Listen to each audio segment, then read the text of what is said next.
તો પાટણથી મહત્વપૂર્ણ સમાચાર સામે આવી રહ્યા છે। જ્યાં પાટણમાં ગરનાળામાં પાણી ભરાતા જિલ્લા કોંગ્રેસે વિરોધ નોંધાવ્યો કે જ્યાં પાટણમાં ગરનાળામાં પાણી ભરાતા વિરોધ જિલ્લા કોંગ્રેસે પાલિકા સામે વિરોધનો કાર્યક્રમ આપ્યો।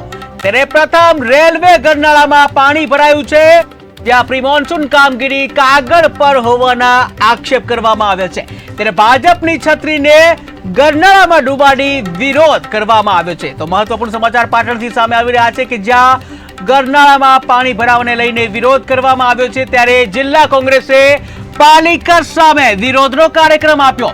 જ્યાં પ્રથમ રેલવે જે ગરનાળું છે તેમાં પાણી ભરાયું છે અને જ્યાં પાલિકાની પ્રી મોન્સૂન કામગીરી માત્ર કાગળ પર હોય તેવા આક્ષેપ પણ કરવામાં આવે છે। ત્યારે ભાજપની છત્રીને ગરનાળામાં ડૂબાડી વિરોધ કરવામાં આવ્યો।